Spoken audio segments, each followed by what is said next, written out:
I'm Jin. I'm Mike. Ben. And, oh, hey! Mike's 25th birthday, just a couple, last week, right? Yeah. Last week. Yeah. Quarter century old now. He's catching up to me. Right? Slowly but surely. Slowly but surely, right? Okay, so today, I think I mentioned that we were going to do some chi gurk, some leg trapping and stuff like that, but I think I'll put that aside right now. But we are going to get to that. But I want to continue with the progression of the tie and untie drill, so that you guys can practice and start developing your offense along with your defense. Okay. So the tie and untie drill, just to go over it real quick again. We're in matching leads. Okay. Front hand, front foot is going to punch. Ben's going to punch. Mike is going to tie and untie.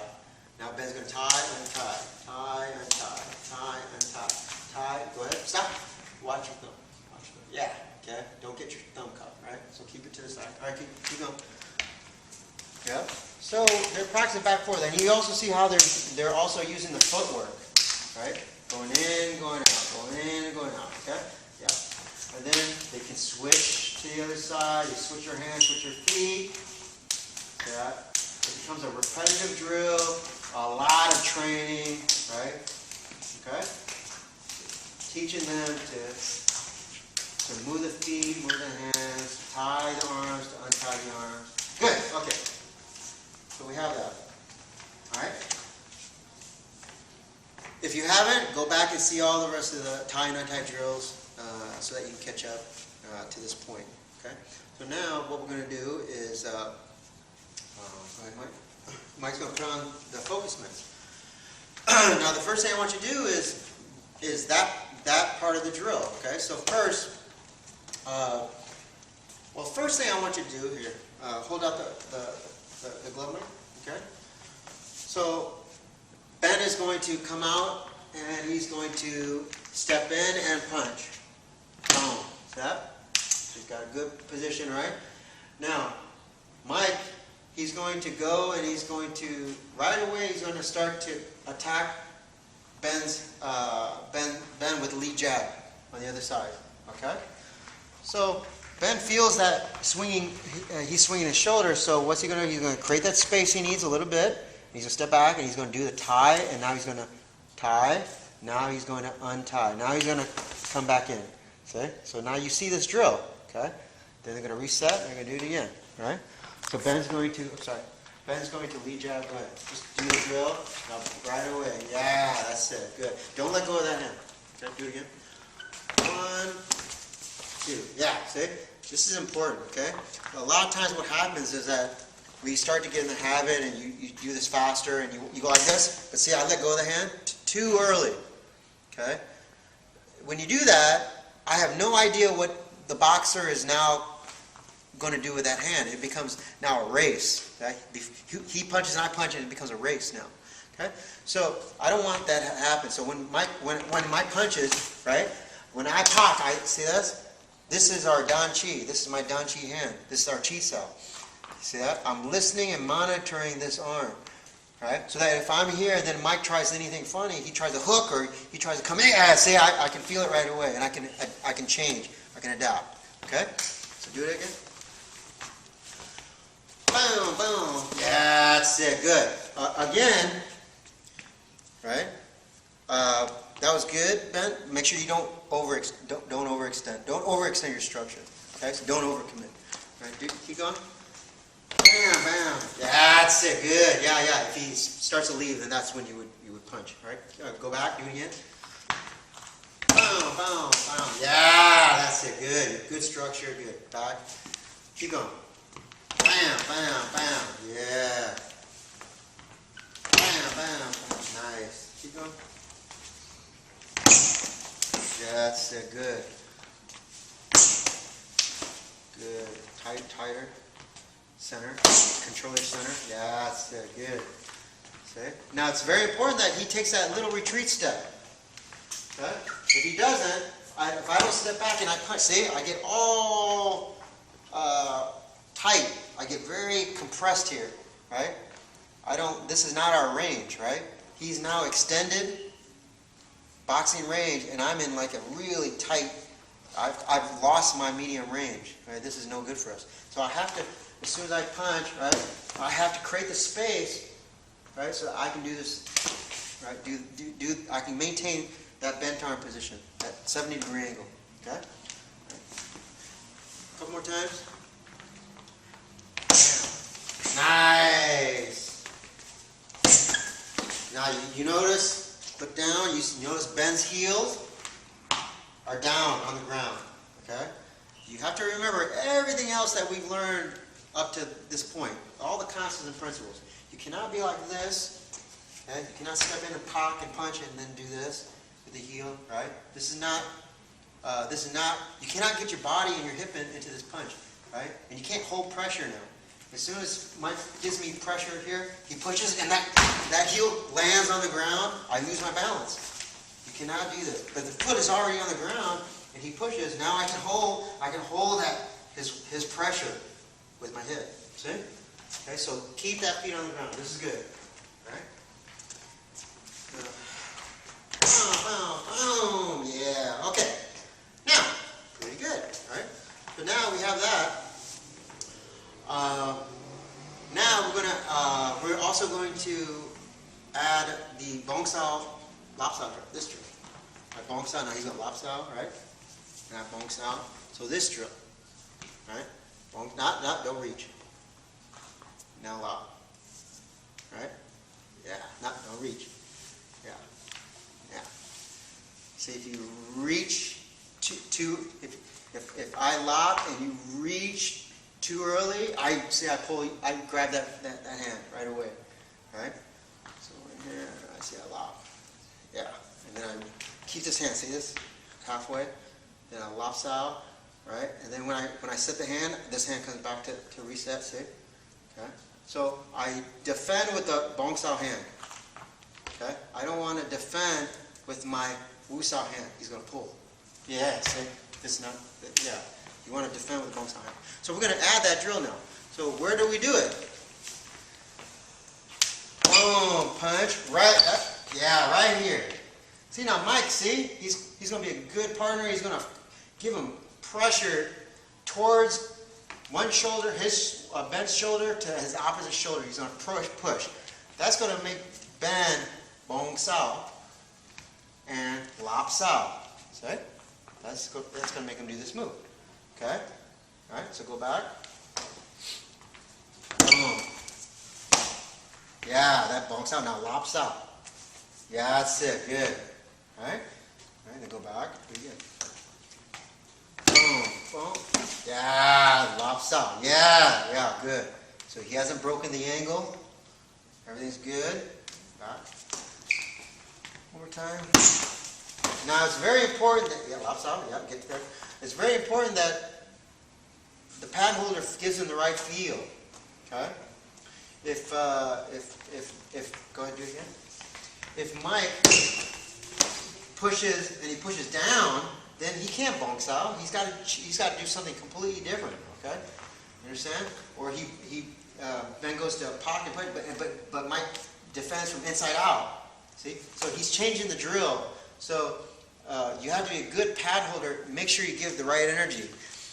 If you don't give him the right energy, and he tries to do lap sao to bong sao, right? Right? Then you're training him wrong, okay? Because you don't want because you give him a different feel. He would never do that move then, right? So make sure as a pad holder you give the right feel, right? Go ahead. 1, 2, 3. Lops out. Yeah, good. Alright? Now from right here, now we're going to do, from your ceiling towel, gan sao. Or gan sao. See? So what makes Ben do gan sao? It's not that he's just trying to be cool and do the move, right? Even though he thinks he's cool. Pretty cool, yeah. Right? It's Mike giving him pressure. Okay? So watch. Punch, pop.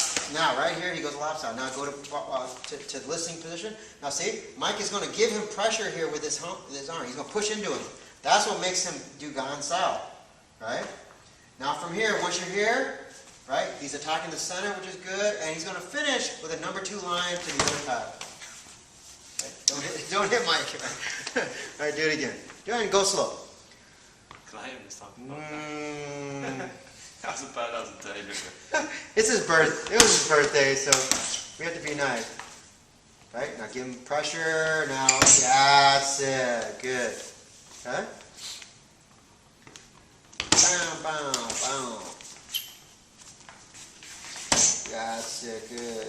Okay? 1, 2, 3. Now, right here, see? Okay? He gives him pressure, but what's Ben doing? He's making sure he watches the hand that he does not have control of. Sure. Got it? Sure. Yeah, because that hand can still fire, right? So he's going to stop the shoulder, now he's going to finish. Yeah, that's it. Okay? When you're holding pads too, very important that you do not hold the size of Mike's feet, like this, okay? You don't want to hold like that, because the pads... It's true. You don't want to hold like this, because why? Because it's the pads represent a person's face. So this you want to hold when you're holding pads, you want to hold relatively close to your face, like this. Small target, right? You hold out here, this is unrealistic. Okay? All right, you got it? All right, so one more time. Bam, bam, bam. That's it, good. Okay? So you see Ben moving very smooth through all the transitions, which is good. Okay? Now, I know a lot of you guys go, but Jin, you don't teach drills. This is a drill. This is a technique. It's a technique. And yes, it is, but it's a chi sao. It's chi sao. It's just like doing sticky hands. It's just that Mike happens to be wearing focus mitts. Why? So that Ben can actually launch his weight into the pads now. He has something to hit, right? Obviously, when you're training chi sao, you don't want to hurt your partner, so you don't hit. That's how come we just put the hands on your partner or wave them out, right? That way you don't hurt them, right? But you can't launch, you can't hit them. But with focus mitts, you can launch, you can hit. So it's a good way to practice your offense, okay? Now, if you practice this, okay, and you try to race through it, right? Right? Then you are completely now doing just a drill and technique. You are not listening at all. Okay? And I think this is probably one of the problems that Wing Chun practitioners, when they're training and they're practicing, I think this is one of the mistakes I feel that they're making, is that they're trying to go too fast. And then what happens is they can't adapt, they can't change, they can't use their chi sao skill. It's like you see when they do those laps that when they... Yeah. They're moving too fast and they can't listen. Their arms cannot listen. Their bodies cannot listen. So they can't change. So it just becomes like a jam. It's a muscle fest or a speed fest. So what they really need to do is to improve their listening skill. They need to actually slow down.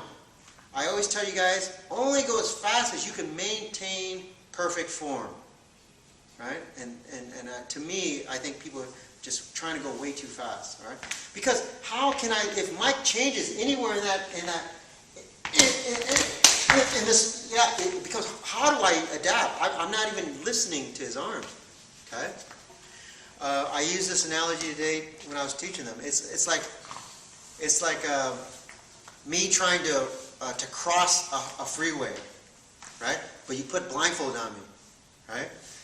And so now I hear cars, right? Now, if I just go for it and just run and sprint across, right? And hope I make it. It's like gambling. It's just rolling the dice. I may make it, right? I may get there, or I may get hit by a Ferrari, you know, a Mustang, boom, right? Pickup, semi, yes, I'm toast. So Wing Chun is about perfecting your movement. It's to leave no gaps or very small errors, or virtually, you try and always reach that perfection, that perfect chi sao, so that there's no gaps in your defense. That means what? If I want to cross the street and I'm blindfolded, then what do? I listen. I hear the car, whoa, it passes me up, I sneak. I hear a car coming, ooh, I stop, right? Ooh, car passes, I take a couple more steps. Each time I stop, because I hear something coming, I slow down, I stop, I freeze, right? Then eventually, I'm slowing down and stopping, right, to listen, but I'm going to get across, okay? Same, right? There are listening positions in this drill, okay? Right? So, from here, Ben, come here. The first one, punch, and then right here, stop. See his elbow? No good. All right? This is the first listening position, right? Right here, okay? That's the first one. Because right here, if Mike changes the drill here, the feel, then yeah, that's going to force Ben to also change. So he can't go past, he can't like race through that point. Okay? So you have to slow down. Right? Do it again. So right here, he's listening. Now he enters, right? Now this is also right here. This is another listening. He's listening again. Okay? Now he feels the pressure. Pushing, pushing, pushing. Now that makes him go bong sao, lop sao. Listening. Now he's listening again. He feels the pressure coming in. That makes him gan sao. Okay? Now he's entered the master bedroom. What do you do when you hit the master bedroom? You finish the job. Right? You understand? That's when you just go in and now that's there's in grappling they say position before submission, right? For striking, I tell these guys position before demolition, right? So you can't demolish the person until you get the position and you enter the master bedroom first, right? So that was right, okay? So it's just like this. I'm here, right? My punch, see, there, this is my first listening position. See? If Mike lets off here and he backs off, right? Then that tells me what? He's probably going to be punching me with the other hand. So I can't do the same drill. I have to change because he's changing. I'm doing chi sao. Okay? I punch, my punch, and then he lets out. Yeah, I'm going to go in now. Right? I'm going to change the drill because he's changing the feel. Right? Now if I come in, and Mike comes in, now from here I pop. Right? Now from here, now I'm listening again. See? If Mike pops, but he's popped towards my elbow, hard for me to bong sao now. See?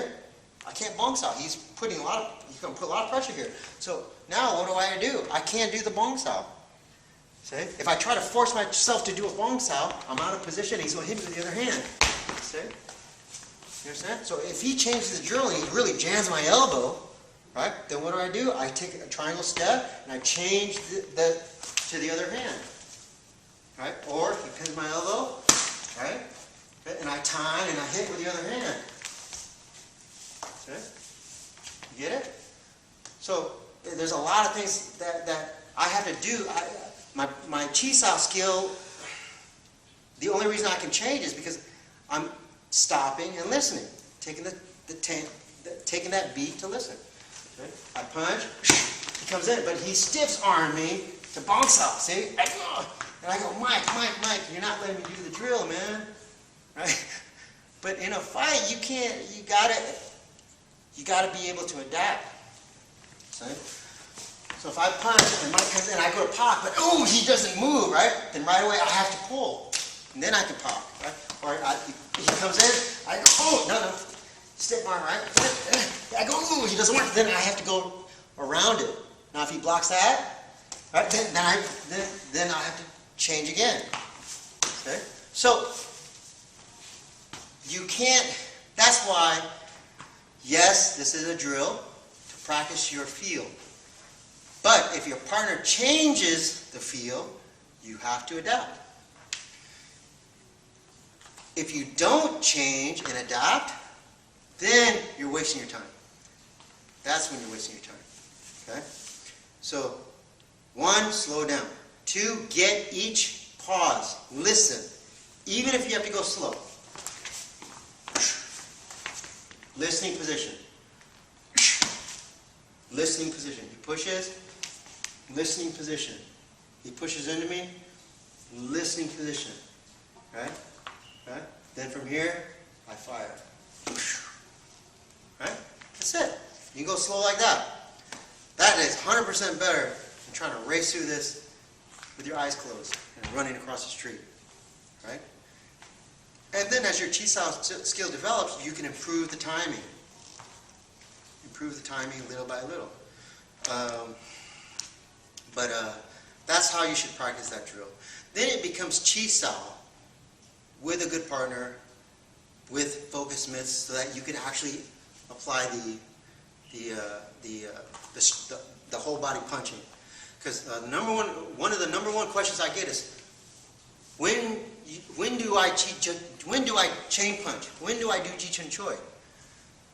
Well, now you guys should know. You should only chain punch when you get to the master bedroom. It's the position before you demolition. If I'm just here and I just try to shoot, shoot, shoot, shoot, right? This is trying to cross the street with your eyes closed, right? But if I'm careful, and I come in, right? Now I'm listening, right? Then I come in. Now, this is where I would Ji Chun Choi. Okay? That's when you get the chance to do it. You shouldn't do it any other time. I think it's a waste of time then. It's a waste of energy, right? But again, if you are Bruce Lee fast, then just forget what I said and go lift weights and boom, boom, boom, right? Just start nailing people. But come back to me in 20 years, right? 30 years. When the yellow jumpsuit doesn't fit. Yeah, when the yellow jumpsuit starts getting really tight around the middle, right? That's a good one, right? Then we'll see what kind of attributes you have to rely on, and it's not going to be the speed and athleticism. That's the first thing to go. Then your martial arts has a shelf life, and we don't want that. We don't want. That's how come Muay Thai fighters, boxers, they retire. They retire and they teach. They can't continue to. It's because it's a young man's sport. Why? Because it's heavily dependent on athletic attributes, right? Athleticism. Not that there aren't exceptions, right? Because, like I said, Wing Chun is not a style. A boxer can utilize these same concepts. Heavy feet, get in, boom, boom, use their whole body, don't break this angle, right? They absolutely, and some boxers do. You see it in Aikido, you see it in Jiu-Jitsu, you see it in Tai Chi. A lot of you guys out there are not even Wing Chun practitioners. You guys are from other stuff.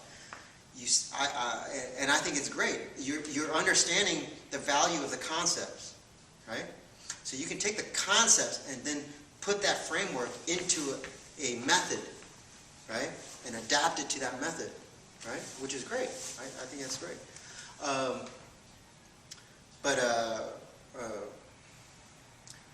But Wing Chun, when you're studying the Wing Chun concepts and the Wing Chun principles, and you're training like this to listen with your body and your arms, and you develop that high level sensitivity and timing, then you can train for years and years and years until you're Hawkins' age. 71, I think. 71, right? So they're getting out there in age, but even it doesn't matter how old you are, your timing improves, your sensitivity gets better, and your Wing Chun skills become even more honed, and you become even more dangerous, right? So that's the fascinating part to me, the study of this art. It doesn't have a shelf life. You can practice it till the day you die, and that's probably what I'll be doing. I'll be practicing it till and keep learning and keep growing until they have to bury me with the fat yellow jumpsuit. But I'll use the shovel method when I do it. Yeah, Mike, Ben will be using the shovel method. Yeah, here you go, seafood. That will be good. I'll laugh. I'll be in there laughing my head off. That'd be funny. Put a munch on my grid. So Exactly. Still train with you. Exactly. Yeah, How about- lost no, the coffin will be a monk jump. That'd be awesome. I will be the middle. We'll preserve you With your Wooden arms. pegs coming out. My arm will fit into the wooden pegs in my leg. taxidermy. Just, Yeah. That'd be awesome. You got to write down, and if I'm buried, everyone has to use shovel. Yeah, everyone's got to use a shovel method. Right? Yeah, that'd be awesome. Okay, all right. Thank you for joining us. Also, I really appreciate there's a couple people that have donated because you guys all know now that I am out of work for about 2-3 months while they do the rebuilding of the boxing room. They're actually going to put the boxing room with the bags, they're going to build it here, up here. So that's how come we can still film up here until they start doing construction here. Then we're going to have to find another place. But I really appreciate that. It really does help me out a lot, and I just want to thank you guys out there. So thank you very much, and we will see you guys next time.